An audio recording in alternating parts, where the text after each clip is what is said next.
to another edition of the Carter Hour. I wanted to do another tech video today. It's going to be like a tech tip, but it's also going to be a video about the revisions that I've done here on my home network. So, just to give you a little bit of background, I'm an IT professional. I've been doing IT stuff for practically my whole entire life, even before I could drive. Right here, from the last video, I moved my network over to an opposite side of the basement, and I have all the bundles of cable coming down, and also I added something new, and I don't know, some of you computer nerds will probably recognize what this is. This is fiber optic, and I have fiber optic running on the servers here, which you can't see in the frame right now, but I will show you closely. And then this is my 10100 ThreadNet switch. ThreadNet, I've had that switch for about 3 years. It's been very reliable. Never had any problems with it. It's got two-port gigabit. So this actually goes to the fiber converter, which we'll see here in a second, and this one comes in from the cable modem, or not the cable modem, but the firewall.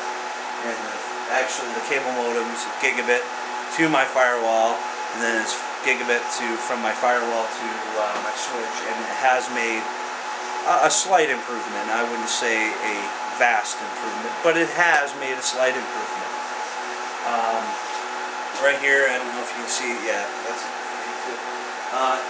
The switch here is actually this is a pure gigabit ThreadNet GreenNet switch. It's been pretty reliable. I've had it for about a year. This actually used to be up in my office, and then I brought it down here because now I've got a fiber optic switch that looks kind of like this. It's a little bit older. It's a Netgear switch, fiber switch for my office computers up there, because they're all hooked to fiber now too.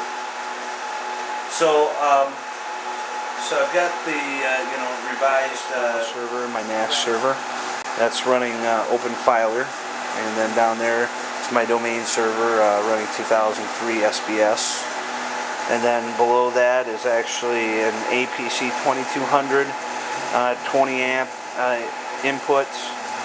So it takes a special plug, 20 amp plug to power that.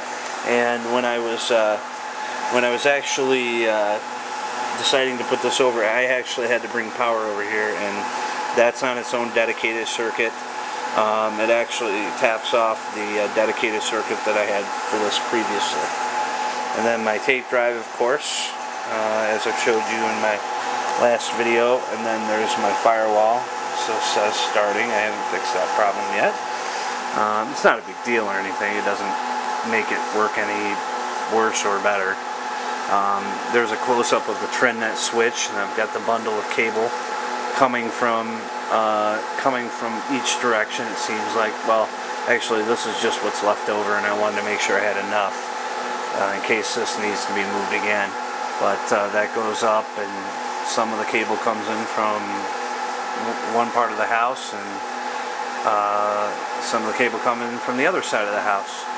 And then here's a close-up of the gigabit switch, and it is a D-Link DGS 3204, and this is a managed switch. As you can see, I'm plugged in here, but it also is networkable, managed networkable too.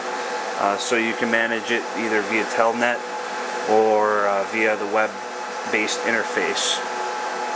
And here's 4 fiber leads going out. This first one goes to the fiber converter, which converts it from fiber to copper. And then the next one here goes to the server. It goes to the file server. And then this next one here goes to the domain server. And this one goes up to my office, and this is a really long one.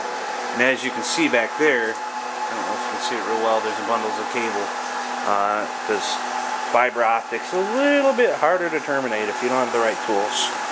So I just pre-buy it, and it's cheap enough to pre-buy it.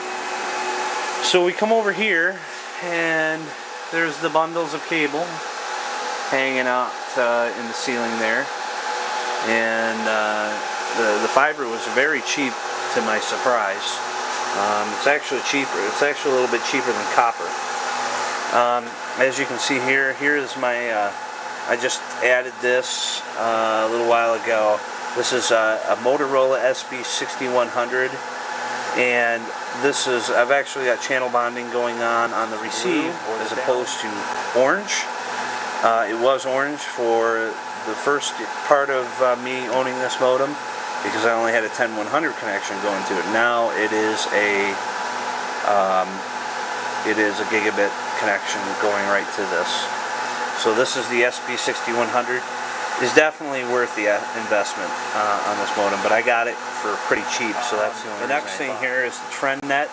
It's upside down.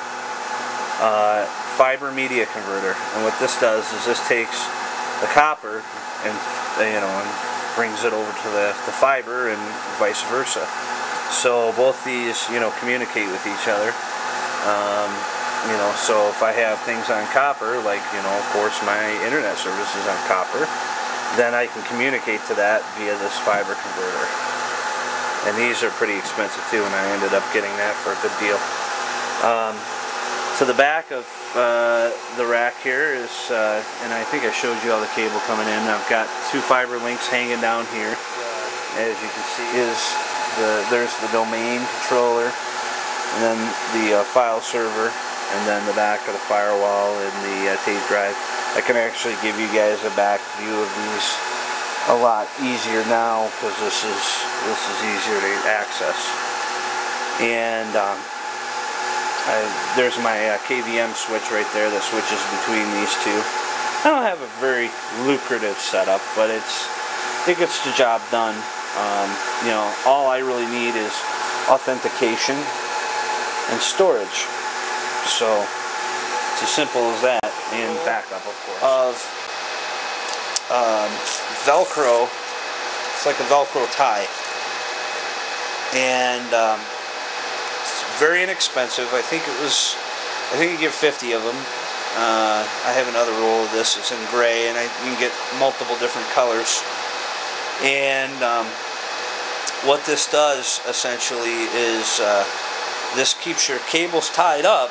But if you go to change your network, or you want to add a cable or something, you just pull this apart. So I'm going to show you. I'm going to demonstrate to you how easy it is to use this Velcro ties.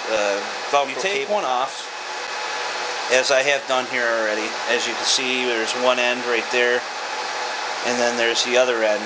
And basically, they're in a roll like this, and you just kind of unzip it and then pop it off, and they're all together.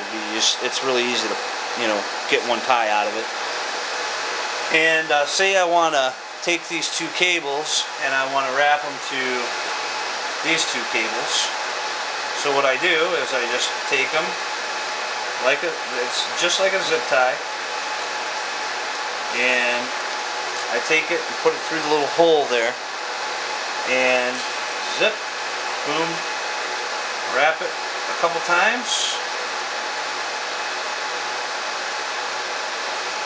and there you go, a nice clean setup.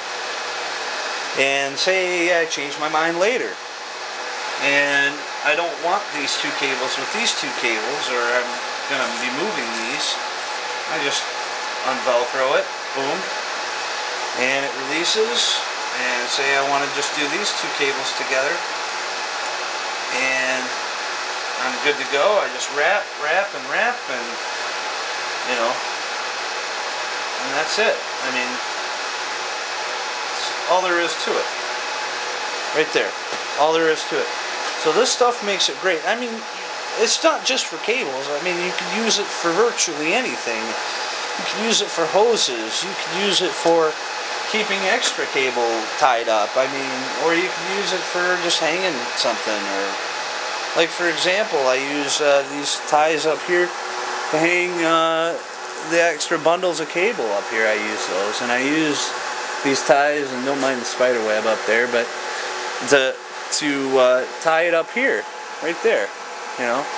And I use them throughout this whole cable situation, you know, cable bundles here, because, you know, I don't want to have, you never have to worry about having zip ties, because these things are completely reusable.